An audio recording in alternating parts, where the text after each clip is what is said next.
Welcome to all. இப்போ என்ன lesson பார்க்க போகிறோம் அப்படின்னா 9ஆம் வகுப்பு அறிவியலில் இருக்கக்கூடிய தனிமங்களின் வகைப்பாட்டு அட்டவணை, பீரியாடிக் கிளாசிஃபிகேஷன்ஸ் ஆஃப் எலமெண்ட், அந்த டாபிக் தான் இப்போ பார்க்க போகிறோம். இதுதான் தனிம வரிசை அட்டவணை. இதை வடிவமைச்சவர் யார் அப்படின்னா மோஸ்லே. இவருக்கு முன்னாடி 3 பேர் வெவ்வேறு கருத்துக்கள் சொல்லியிருப்பாங்க. அதில் இருக்கக்கூடிய குறைகள்லாம் நிவர்த்தி செஞ்சு கடைசியாக உருவாக்கப்பட்டது தான் இந்த தனிம வரிசை அட்டவணை. லெசனுக்குள்ளே போகலாம். இந்த லெசனோட நேம் என்ன அப்படின்னா தனிமங்களின் வகைப்பாட்டு அட்டவணை. ஃபஸ்ட்டு தனிமங்கள் எப்போ கண்டுபிடிச்சாங்க அப்படின்னா 1800 எவ்வளோ தனிமங்கள் கண்டுபிடிச்சிருக்காங்க அப்படின்னா 31 தனிமங்கள் கண்டுபிடிச்சிருக்காங்க. அதே மாதிரி 1865 அதுக்கடுத்து 65 வருஷம் கழிச்சு 63 எலமெண்ட்ஸ் கண்டுபிடிச்சிருக்காங்க. இப்போ இந்த பீரியாடிக் டேபிளில் எவ்வளோ எலமெண்ட்ஸ் இருக்குது அப்படின்னா 118 எலமெண்ட்ஸ் இருக்குது. இப்போ அதை எதன் அடிப்படையில் வகைப்படுத்தியிருக்காங்க, அதுக்கு முன்னாடி உள்ள சயின்டிஸ்ட்லாம் எதை அடிப்படையாக கொண்டு அதை வகைப்படுத்தினாங்க, அதில் என்னென்ன குறைகள் இருந்துச்சு, நிறைகள் இருந்துச்சு, அதெல்லாம் தான் இப்போ பார்க்க போகிறோம். இப்போ ஃபஸ்ட்டு டோபரின்னர், நியூலாந்த் அண்டு மெண்டலிஃப் அப்படின்னு 3 சயின்டிஸ்ட் அதுக்கு முன்னாடி தனிம வரிசை அட்டவணையை பற்றி ஆய்வு மேற்கொண்டிருப்பாங்க. ஃபஸ்ட்டு யாரை பார்க்க போகிறோம் அப்படின்னா டோபரின்னரோட விதியை என்ன விதி அப்படின்னு சொல்கிறோம் அப்படின்னா மும்மை விதி அப்படின்னா என்னென்னா, அவர் 3 தனிமங்களை வகைப்படுத்தி ஒரு தொகுதிகளாக வகைப்படுத்தியிருப்பார். அதனால தான் மும்மை விதி அப்படின்னு சொல்கிறோம். எந்த வருஷம் அந்த ஆய்வு செஞ்சுருக்காரு அப்படின்னா 1817 ஜான் வுல்ஃபgang டோபரின்னர் அப்படிங்கிறவர் தான் அந்த ஆய்வை மேற்கொண்டிருக்காரு. அவர் ஃபஸ்ட்டு எதை அடிப்படையாக தனிமங்களை வகைப்படுத்தியிருக்காரு அப்படின்னா அணு நிறை. ஒரு அணு அப்படின்னாலே ஒரு தனிமத்துக்கு எப்போவுமே ஒரு அணுயன் நிறையன் அப்படின்னு 2 விதமான எண்கள் இருக்கும். இவர் ஃபஸ்ட்டு அணு நிறை, அதோட அணு நிறைய அடிப்படையாக வச்சு தான் தனிமங்களை வகைப்படுத்தியிருக்காரு. எந்த மாதிரி வகைப்படுத்தியிருக்காரு அப்படின்னா ஒவ்வொரு தொகுதிக்கும் 3 தனிமங்கள் அப்படின்னு வச்சு குழுக்களாக வகைப்படுத்தியிருக்காரு. அந்த குழுவை தான் நம்ம மும்மை அப்படின்னு சொல்கிறோம். இதோட நேச்சர் எப்படி இருக்குது அப்படின்னா 3 வச்சு தனிமங்களை வகைப்படுத்துகிறாரு இல்லையா, அதோட நேச்சர் எப்படி இருக்குன்னா ஃபஸ்ட்டு தனிமம், 3வது தனிமம், இது 2ஓட சராசரியாக இருக்கக்கூடியதான் நடுவில் உள்ள தனிமம். அதுக்கு எக்ஸாம்பிளாக லித்தியம், சோடியம், பொட்டாசியம் இதை எடுத்துக்கிறோம். இதோட அணு நிறை 6.9, இதோட அணு நிறை 39.1. இது ரெண்டையும் கால்குலேட் பண்ணும்போது இதோட சராசரியாக வரக்கூடியது தான் 23. அதே மாதிரி 2-3 எக்ஸாம்பிள்ஸ் புக்கில் கொடுத்துருக்காங்க. இதன் அடிப்படையில் தான் யார் வகைப்படுத்தியிருக்காரு அப்படின்னா டோபரின்னர் அப்படிங்கிறவர் தனிம வரிசை அட்டவணையை வகைப்படுத்தியிருக்காரு. நெக்ஸ்ட் இவர் இந்த மாதிரி வகைப்படுத்தும் போது அதில் ஒரு சில குறைகள் இருக்குது. அது என்னென்ன குறைகள் அப்படின்னா, அவர் 3 தனிமங்களாக வகைப்படுத்துறது எல்லா தனிமங்களுக்குமே ஒரு விதிக்கு உட்பட்டதாக இல்லை. ரொம்ப குறைவான அணுநிறை கொண்ட தனிமம், மிக அதிக அணுநிறை கொண்ட தனிமம், இது எதுக்குமே இது சூட்டபிளாக இல்லை. இது இதோட குறைகளாக அமையுது. அதுக்கடுத்து யார் வராங்க அப்படின்னா நியூலாந்த் அப்படிங்கிறவர் வராரு. நியூலாந்த் எந்த வருஷம் வராரு அப்படின்னா 1866 வராரு. ஜான் நியூலாந்த் அப்படின்னு சொல்கிறோம். இவர் எத்தனை தனிமங்களை கண்டுபிடிச்சிருக்காரு அப்படின்னா 56 தனிமங்களை கண்டுபிடிச்சிருக்காரு. அந்த 56 தனிமங்களை வச்சு இவரும் ஒரு அட்டவணையை போடுறாரு. இந்த விதியிலே எப்படி இருக்குது அப்படின்னா நியூலாந்தின் எண்ம விதி. இதில் எண்ம அப்படிங்கிறதுக்கு ஒரு மீனிங் இருக்குது. கர்நாடிக்கில் எண்மம் அப்படின்னா அந்த சரிகம பதனிச அப்படிங்கிற மியூசிக் சொல்லுவோம் இல்லையா, அதை தான் எண்மம் அப்படின்னு சொல்லுவாங்க. இதில் ஃபஸ்ட் லெட்டர் சாவாக இருக்குது, 8வது லெட்டர் சாவாக இருக்குது. இதில் எப்படி ஃபஸ்ட் லெட்டரும் 8வது லெட்டரும் ஒரே மாதிரி அமைதோ, அதே மாதிரி தனிமங்களில் முதல்ல உள்ள தனிமத்தோட பண்பும் 8வதாக இருக்கக்கூடிய தனிமத்தோட பண்பும் ஒரே மாதிரி இருக்கும் அப்படின்னு சொல்லி அதை அடிப்படையாக வச்சு தான் இவர் தனிமங்களை வகைப்படுத்தியிருக்காரு. அதுக்கு எக்ஸாம்பிள் என்ன கொடுத்துருக்காங்க அப்படின்னா ஹைட்ரஜனோட பண்பும் ஃப்ளூரினோட பண்பும் ஒரே மாதிரி இருக்கும் அப்படிங்கிற மாதிரி சொல்லியிருக்காங்க. இதில் இருக்கக்கூடிய குறைகள் என்னென்ன அப்படின்னா 2 வெவ்வேறு தனிமங்கள் ஒரே இடத்துல வச்சுருக்காங்க அப்படிங்கிறது இதில் உள்ள குறையாக அமைஞ்சிருக்கு. வெவ்வேறு பண்புகளை கொண்ட தனிமங்கள் எல்லாம் ஒரே தொகுதியில் வச்சுருக்காங்க. ஒரு தொகுதி அப்படின்னாலே ஒரே பண்பை கொண்ட தனிமங்கள் அடுக்கப்படுறதுக்கு பேர் தான் அது தொகுதி. ஆனால் வேறு பண்புகளை கொண்ட தனிமங்கள்லாம் ஒரே தொகுதியில் வச்சுருக்கிறது இதில் குறையாக காணப்படுது. அதுக்கு எக்ஸாம்பிள் என்னன்னா கோபால்ட், நிக்கல், பலேடியம் இது எல்லாமே ஹாலஜன் தொகுதியில் வைக்கப்பட்டிருக்கு. ஹாலஜன் தொகுதி அப்படிங்கிறதுனா 17வது தொகுதி, தனிம வரிசை அட்டவணையில் 17வது தொகுதி. அது இதில் இருக்கக்கூடிய குறையாக காணப்படுது இல்லையா. இவர் ஃபஸ்ட்டு 56 தனிமங்கள் கண்டுபிடிச்சார். அந்த 56 தனிமத்துக்கு மட்டும்தான் இது சூட்டபிளாக இருக்கும். ஃப்யூச்சரில் நிறைய தனிமங்கள் கண்டுபிடிச்சாலும் அவரோட அட்டவணையில் இடையில சேர்த்து அடுக்கிறதுக்கு அது சாதகமான சூழ்நிலையாக இல்லை. 56 தனிமங்களுக்கு மட்டும்தான் இதில் பொருந்தக்கூடியதாக இருக்குது. இது இதோட மிகப்பெரிய குறையாக காணப்படுது. அவர் என்ன சொல்லியிருந்தாரு, எண்ம விதி அப்படின்னா முதல்ல இருக்க தனிமத்தோட பண்பும் 8வதாக இருக்கக்கூடிய தனிமத்தோட பண்பும் ஒரே மாதிரி இருக்கும்னு தான் சொல்லியிருந்தார். ஆனால் ஒரு சில இடத்துல 9வதாக இருக்கக்கூடிய தனிமமும் ஒத்த பண்புடையதாக காணப்படுது. அதுக்கு எக்ஸாம்பிள் தான் ஃப்ளூரினுக்கும் சோடியமுக்கும் இடையில இருக்கக்கூடிய நியான் ஒத்த பண்பை பெற்றிருக்கு. அதாவது ஹைட்ரஜன்லேருந்து 9 தனிமங்களுக்கு அடுத்து இருக்கக்கூடிய நியான் இது ஒத்த பண்பை பெற்றதாக இருக்குது அப்படிங்கிறது இதில் இருக்கக்கூடிய மிகப்பெரிய குறையாக காணப்படுது. டோபரினர் அண்ட் நியூஸ்லே இவங்க 2 பேரோட கருத்துக்களும் பார்த்துட்டோம். நெக்ஸ்ட்டு யார் அப்படின்னா மென்டலிஃப். இவர் தான் 3ஆவதாக வராரு. அவங்க 2 பேரும் என்னென்ன தப்பு செஞ்சாங்களோ அதெல்லாம் இவர் வந்துட்டு சரிப்படுத்தி இவர் ஒரு அட்டவணையை ரெடி பண்ணுறாரு. மென்டலிஃப் எந்த வருஷம் வராரு அப்படின்னா 1869. இவர் வந்துட்டு ஒரு ரஷ்யன் கெமிஸ்ட். இவர் வந்துட்டு 1869 ஆய்வு மேற்கொண்டு தனிமங்களை வகைப்படுத்துகிறாரு. தனிமங்களோட பண்புகள் எல்லாமே அதோட நிறை அடிப்படையில் இருந்துச்சு அப்படின்னு முன்னாடி உள்ளவங்க சொன்னாங்க. அது வந்துட்டு அப்படி கிடையாது, அது வந்துட்டு அணு எண்ண அடிப்படையாக தான் கொண்டது அப்படின்னு சொல்லி தான் இவர் வந்துட்டு ஒரு விதியை சொல்லி அந்த விதியின் அடிப்படையில் தனிமங்களை வகைப்படுத்துகிறாரு. எப்படின்னா தனிமங்களோட இயற்பியல் மற்றும் வேதியியல் பண்புகள் எல்லாமே அதோட ஆவர்த்தன பண்புகளை பொறுத்தது. ஆவர்த்தன அட்டவணையில் தனிமங்களை வகைப்படுத்துகிறாங்க இல்லையா, அதோட பண்புகள் அடிப்படையில் தான் இதில் இருக்கக்கூடிய இயற்பியல் மற்றும் வேதியியல் பண்புகள் எல்லாமே அமையுது அப்படின்னு சொல்லியிருக்காரு. இவரோட அந்த மென்டலிஃப் அவரோட அட்டவணையில் இருக்கக்கூடிய சிறப்புகள் என்னென்ன அப்படின்னா, ஃபஸ்ட்டு ஸ்டார்டிங்கில் எத்தனை தொகுதிகள் இருக்குது அப்படின்னா 8 தொகுதிகள் இருக்குது, 7 வரிசைகள் இருக்குது. அதை ரோ குரூப்ஸ் அப்படின்னு சொல்கிறோம். ஒவ்வொரு தொகுதிக்கும் துணை தொகுதி இருக்குது. துணை தொகுதி அப்படின்னா என்ன, அந்த தொகுதிக்கு ஒத்த பண்பு கொண்டதாக இருக்கக்கூடியது தான் துணை தொகுதி.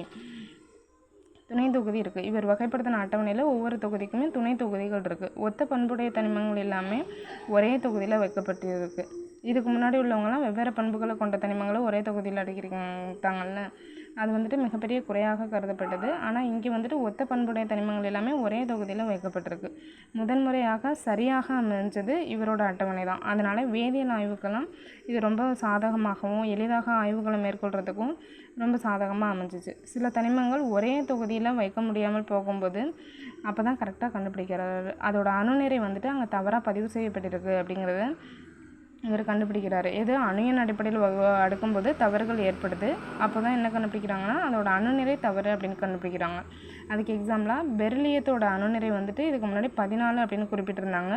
இவர் அட்டவணையில் அடுக்கும்போது அந்த பிழையை கண்டுபிடிச்சி அதோட கரெக்டான அணுநிறை வந்து 9 தான் அப்படின்னு கண்டுபிடிச்சிருக்காரு. இவர் இதோட சிறப்பு இதாக காணப்படுது. நெக்ஸ்ட் என்ன அப்படின்னா கண்டுபிடிக்கப்படாத தனிமங்களுக்கும் இப்போ இவர் இருக்கிற தனிமத்துக்கு அட்டவணை போட்டார் அப்படின்னா ஃப்யூச்சரில் நிறைய தனிமங்கள்லாம் கண்டுபிடிப்பாங்க. அதெல்லாம் நிரப்புறதுக்கும் இவர் கரெக்டான ஸ்பேஸ் விட்டு தனிமங்களை வகைப்படுத்தியிருக்காரு. இதுவும் இதில் இருக்கக்கூடிய மிகப்பெரிய சிறப்பாக காணப்படுது. அதுக்கு எக்ஸாம்பிளாக என்ன சொல்கிறாங்க அப்படின்னா அலுமினியத்துக்கும் சிலிக்கானுக்கும் அடுத்து கண்டுபிடிக்கப்பட்ட தனிமங்களுக்கெல்லாம் கேப் விட்டுருக்காங்க. அதை ஏகா அலுமினியம் ஏகா சிலிக்கான் அப்படிலாம் குறிப்பிட்டிருக்காரு.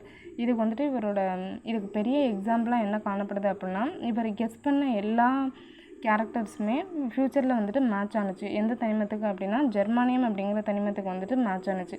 எப்பயும் ஃப்யூச்சரில் கண்டுபிடிச்ச தனிமத்துக்கு இவரோட எல்லா கெஸ்ஸிங்ஸுமே கரெக்டாக மேட்ச் ஆணுச்சு. இதுவும் பெரிய சிறப்பியல்பாக காணப்படுது. நெக்ஸ்ட்டு இவரோடதுலேயும் ஒரு சில குறைகள் காணப்படுது.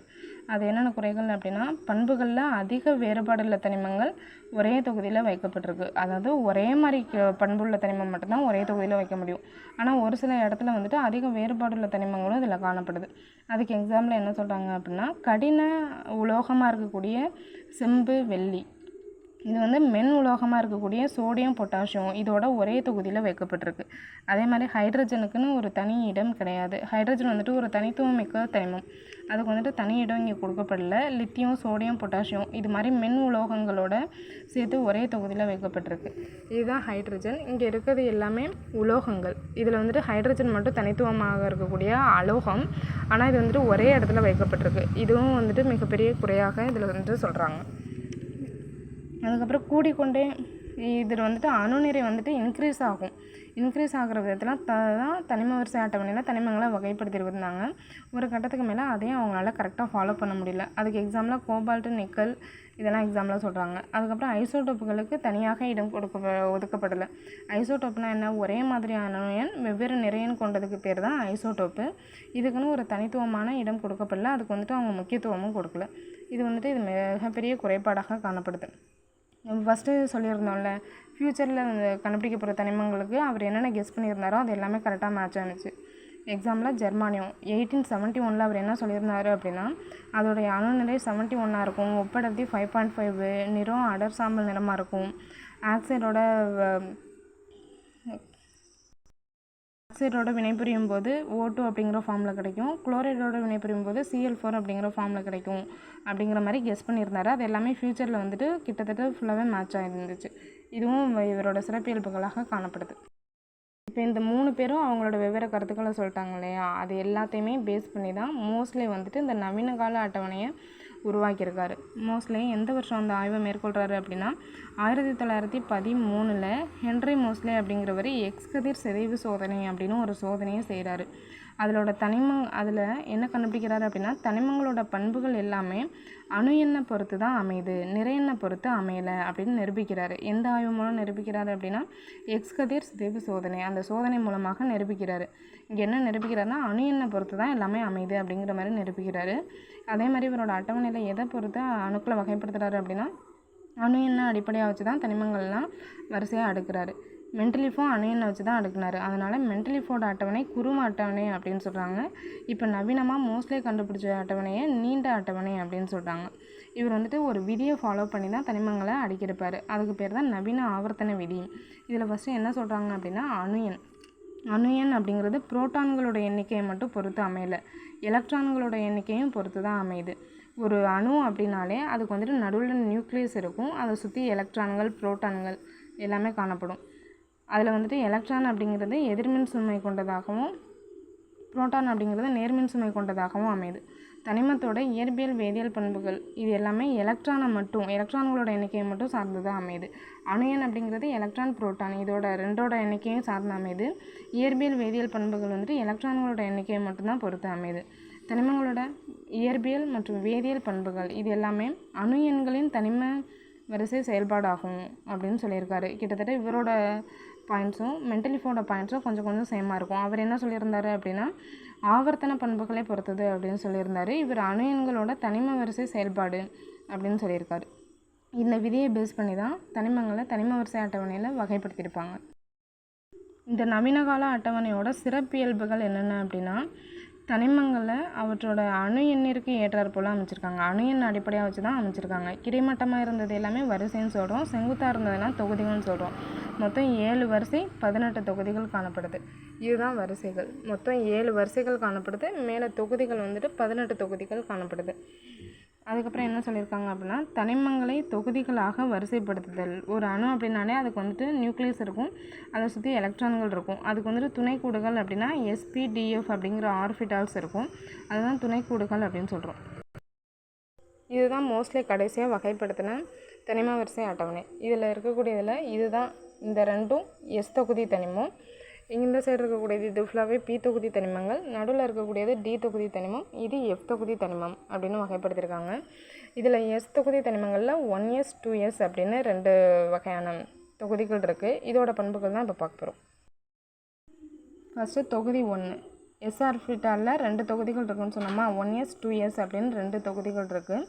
அதில் 1S இந்த ஃபஸ்ட்டு தொகுதியை என்ன சொல்கிறோம் அப்படின்னா கார உலோகங்கள் அப்படின்னு சொல்கிறோம். இதை காரமண் உலோகங்கள் அப்படின்னு சொல்கிறோம். கார உலோகங்கள் அப்படிங்கிறது ஹைட்ரஜனை தவிர இதில் இருக்க எல்லாமே உலோகம் தான், ஹைட்ரஜன் மட்டும்தான் அலோகம். இந்த உலோகங்கள் எல்லாமே நீரோட வினைபுரியும் போது ஒரு கரைசல் நமக்கு கிடைக்குது. அந்த கரைசல் என்ன பண்ணுது அப்படின்னா காய்கறியிலேருந்து கிடைக்கக்கூடிய சிவப்பு நிற சாயத்தை எல்லாம் ஊதா சாயமாக மாற்றுது. என்ன நிறமாக மாற்றுதுன்னா சிவப்பு சாயத்தை ஊதா நிறமாக மாற்றுது. என்ன கரைசல்? நீருடன் சேர்ந்து அந்த உலோகங்கள் எல்லாமே நீரோட வினைபுரிந்து கிடைக்கக்கூடிய கரைசல்